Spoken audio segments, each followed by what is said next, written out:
Aliran kepercayaan baru menggegerkan warga Solok, Sumatera Barat. Pemerintah melalui Badan Koordinasi Pengawas Aliran Keagamaan dan Kepercayaan Masyarakat pun turun tangan.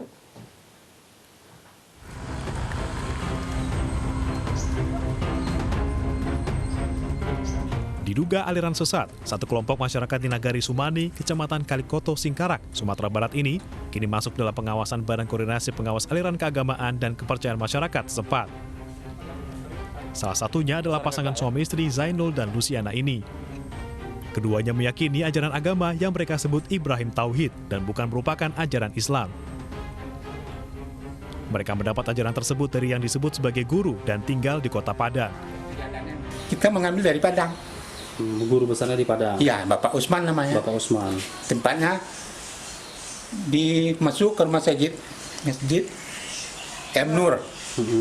Terus serang gagak sama perempuan. Nah, cari Pak Usman di sana. Nama ajarannya apa ya, Pak? Ajaran ini ajaran Ibrahim. Tauhid Ibrahim ya. Tauhid Ibrahim ya. Ya. Untuk rumah ibadahnya ada, Pak? Enggak ada. Enggak ada ya. Hingga saat ini, Zainul dan pengikut ajaran Ibrahim Tauhid mengaku hanya menjalankan kepercayaan tersebut dan tidak menyebarkan ke warga lainnya.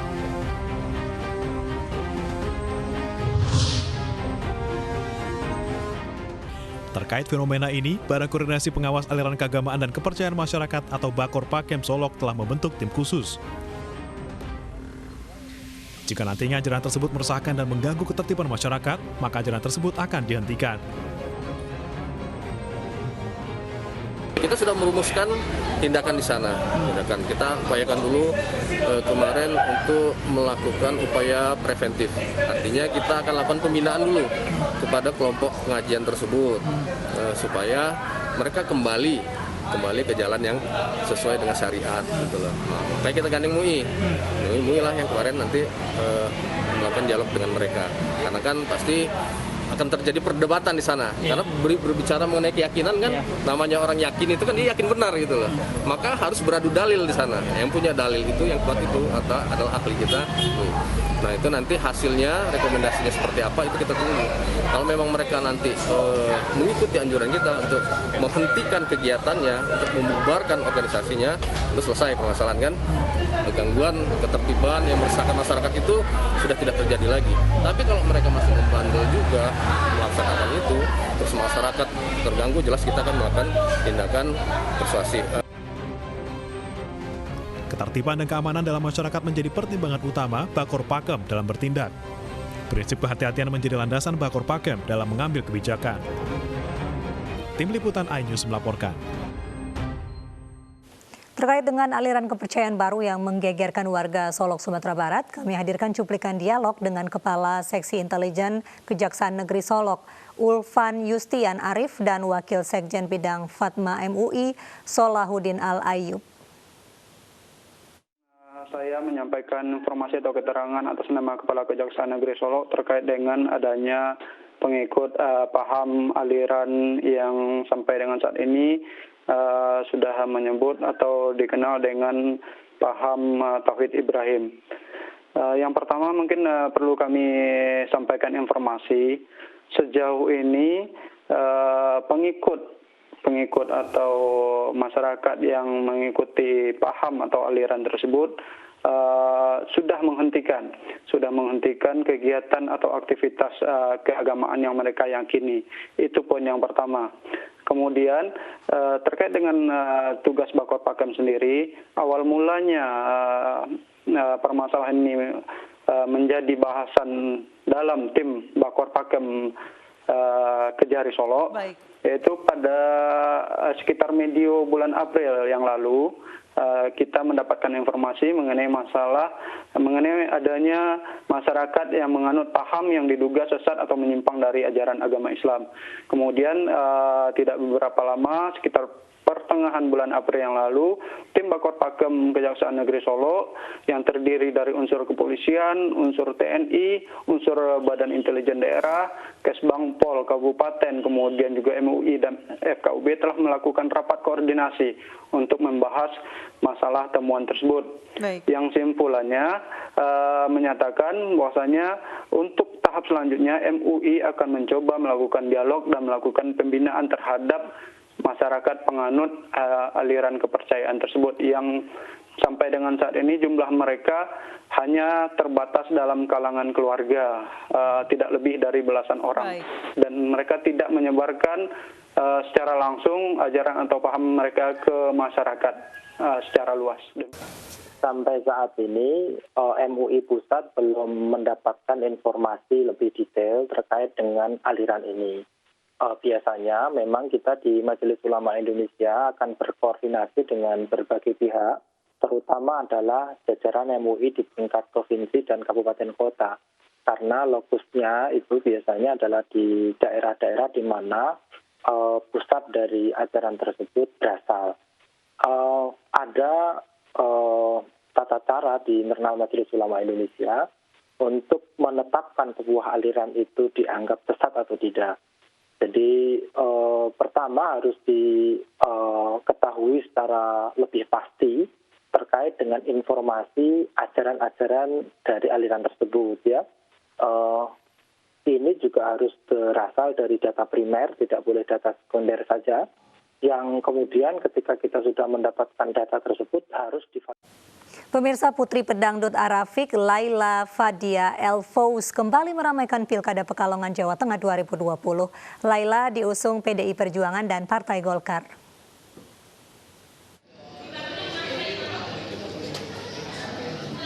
Putri Pedangdut Arafik Laila Fadia Elfous kembali maju ke Pilkada Kabupaten Pekalongan Jawa Tengah. Mantan Wakil Bupati Pekalongan periode 2011-2016 ini maju sebagai bakal calon bupati. Pelantun lagu Cik Cik Bum Bum ini akan didampingi Ketua DPC PDIP Pekalongan. Pelantun lagu Cik Cik Bum Bum ini akan didampingi Ketua DPC PDIP Pekalongan Riswadi sebagai bakal calon wakilnya. Yang insya Allah kami berdua pastinya setelah rekomendasi ini turun, yang namanya berjuang itu sudah pasti untuk memenangkan pilkada di Kabupaten Pekalongan dengan optimis yang tinggi.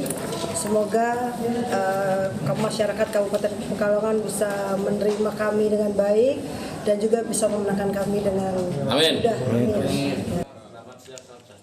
Setelah mengantongi dukungan PDIP dan Golkar, keduanya optimis mampu memenangkan pertarungan memperebutkan kursi nomor 1 di Kabupaten Pekalongan. Dari Pekalongan, Jawa Tengah, Suryono, iNews melaporkan. Majunya artis dalam pemilihan kepala daerah sudah menjadi hal lumrah dalam peta perpolitikan. Ada yang sukses meraih kursi kekuasaan, namun ada juga yang gagal.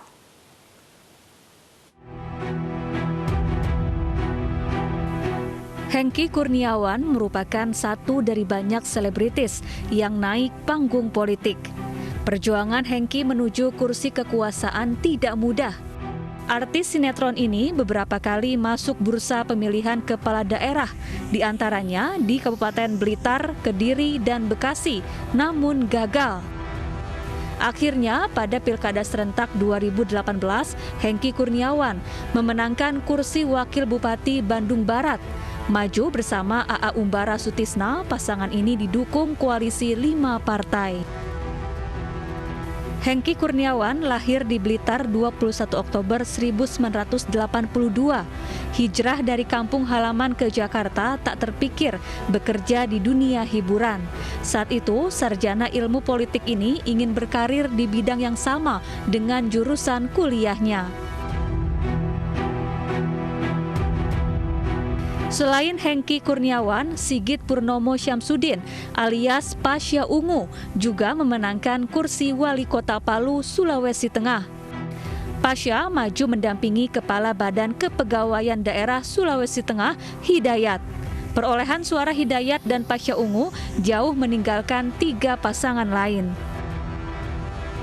Selain sukses mendapatkan kursi wali kota, vokalis band Ungu ini mencoba peruntungannya untuk maju sebagai calon wakil gubernur Sulawesi Tengah pada pemilihan kepala daerah 2020. Pasha akan maju berpasangan dengan Anwar Hafid dan didukung oleh Partai Amanat Nasional.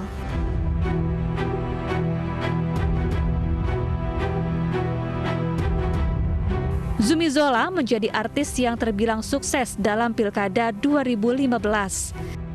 Zumi Zola berhasil menduduki kursi Gubernur Jambi setelah mundur dari jabatannya sebagai Bupati Tanjung Jabung Timur.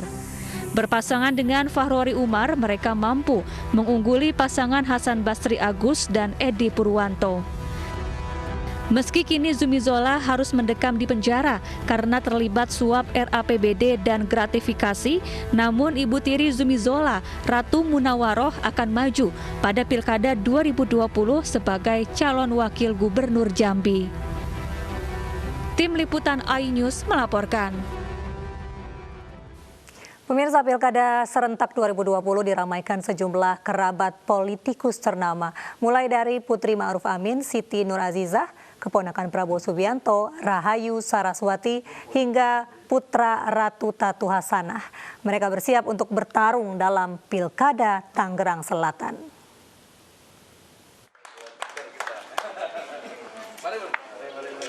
Putri Wakil Presiden RI Ma'ruf Amin Siti Nur Azizah mulai bergerak untuk berpartisipasi dalam Pilkada Tangerang Selatan. Siti yang maju sebagai bakal calon wali kota Tangerang Selatan telah meresmikan posko pemenangan miliknya. Sebanyak lebih dari 30 organisasi dan elemen masyarakat diklaim telah memberikan dukungannya. Pasti saya sangat bersyukur ya atas dukungan semua elemen masyarakat dan keberadaan MC Jomin ya dengan menyiapkan posko ini kan menjadi sebuah kekuatan tersendiri ya, kekuatan tersendiri untuk kita menyatukan langkah, menyatukan tujuan kita bersama-sama ya untuk bisa membawa kota Tangerang Selatan ini bisa lebih baik lagi, lebih maju dan yang jelas berkelas dunia. Siti Nur Azizah dipastikan menggandeng politikus asal PKS yakni Ruhama Ben sebagai bakal calon wakil wali kota Tangerang Selatan mendampingi dirinya.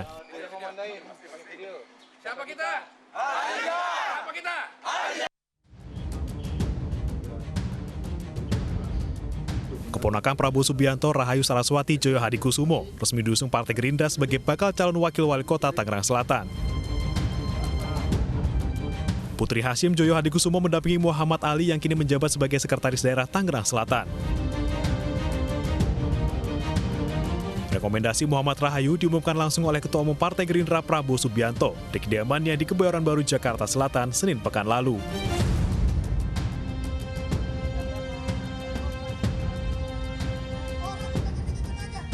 Calon berdarah biru lainnya adalah anak dari Bupati Serang Ratu Tatu Hasanah, Pilar Saga. Ia dan Benyamin Daphni digandeng Golkar dan P3 untuk turut meramaikan Pilkada Tangerang Selatan 2020. Pilar Saga masuk dalam terah keluarga besar Ratu Atut Kosia, mantan Gubernur Banten yang divonis kasus korupsi alat kesehatan pada 2017 lalu. Tim Liputan iNews melaporkan.